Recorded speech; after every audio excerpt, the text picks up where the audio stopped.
একবার বিশ্ব নবীর সব বিবিরা ধরলেন, ও নবী আমাদেরকে এটা দেন ওইটা দেন, ঘরে এটা নাই ওইটা নাই ওইটা নাই। বিশ্ব নবীকে আমার কাছে কিচ্ছু নাই, যদি এমনি আমার বউ হয়ে থাকতে চাও থাকো, তাহলে যা তা না হলে যা লাগবে কিনে দেব, সাথে সাথে তালাকও দিয়ে দিব। কিছু দিতে পারবো না, আমার নাই তো সামর্থ্য নাই, কিন্তু বিবিরাও ছাড়া না, এটা দেন ওইটা দেন। বিশ্বনবী রহমতের নবী, বিবিদেরকে বুঝাতেও পারেন, বিবিরা আবদার করতেছে নবী এটা লাগবে ওইটা লাগবে। ইন দ্য মিন টাইম বিশ্বনবী একজনের সালাম শুনতে পেলেন, কে যেন দরজায় দাঁড়িয়ে বলতেছে আসসালামু আলাইকুম। বিশ্বনবী দরজার দিকে তাকালেন, তাকিয়ে বললেন ওয়া আলাইকুমুস সালাম, আর বুঝতে পারলেন এটা আমার ওমরের সালাম। সালাম দেওয়ার পরে বিবিদের দিকে তাকায় দেখে একজন বিবিও নাই, সব অন্দর মহলের ভিতরে দৌড়।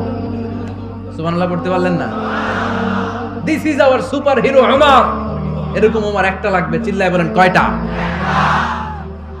একটা ওমর গোটা বিশ্বকে সোজা করে দিবে, একটা ওমর সবল আর দুর্বলের সব পার্থক্য দূর করে দিবে, মাজলুমের উপর জালিমের অত্যাচারের অবসান ঘটায় দিবে, গোটা বিশ্বটাকে সাম্য, মৈত্রী, ভালোবাসার ইনসাফ দিয়ে পরিপূর্ণ করে দিবে। সেই ওমরের অপেক্ষায় আমরা। নিজের ছেলেকে 80টা বেত মেরেছেন। কয়টা? 80টা বেত মেরেছে। এই ব্যাপারে অনেকগুলো বর্ণনা পাওয়া যায়। সবচেয়ে সহিহ বর্ণনা হচ্ছে মুয়াত্তা ইমাম মালিকের বর্ণনা। ওমর ফারুক রাদিয়াল্লাহু তাআলা আনহুর ছেলে আব্দুর রহমান মারুফুন বিআবি শাহমা ছিলেন মিশরে, ওখানে নাবিজ খেয়েছিলেন। নাবিজ হচ্ছে আরব দেশের লোকেরা দুধের মধ্যে শক্ত খুরমা রাত্রেবেলা ঢেলে দিত, ঢেলে দিলে সারা রাত ওই খুরমার রসটা দুধের সাথে মিশে দুধটা লাল হয়ে যেত, এটারে সকালবেলা খেত, খুব সুস্বাদু, এটাকে বলে নাবিজ। কিন্তু এটা রাতে ভিজাইলে সকালেই খাইতে হয়, রেখে দিলে আবার একটু সমস্যা হয়। তো ওমরে ফারুকের ছেলে নাবিজ খেয়েছেন, মদ খাননি, নাবিজ। কিন্তু নাবিজ খাওয়াতে সাকরান চলে এসেছে।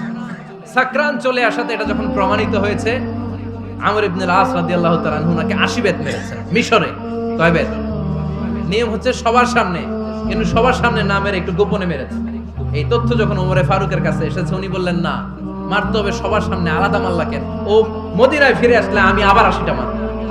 মদিনায় ফিরে আসার পরে সাইয়েদনা ওমরে ফারুক ওই আগের 80টারে আর ধরেন নাই, নিজ হাতে আবার 80টা বেত মেরেছেন। এই বেত মারার 1 মাস পরে এই আবু শাহমা ইন্তেকাল করেছে। অনেক ঐতিহাসিক বলে এই বেতের আঘাতে মরেছে, কেউ কেউ বলেছে নিজের রোগের কারণে মরেছে। কিন্তু দিস ইজ দ্য ইনসাফ সিস্টেম অফ ওমর। নিজের ছেলে বলে ছেড়ে দেয় নাই। এখন নিজের ছেলে হইলে 7 খুন মাফ, নেতার ছেলে হইলে 10 খুন মাফ, এলাকার মোড়লের ছেলে হইলে 10 খুন মাফ। নো পার্সিয়ালিটি ইন ইসলাম। ইসলামে পার্সিয়ালিটি নাই।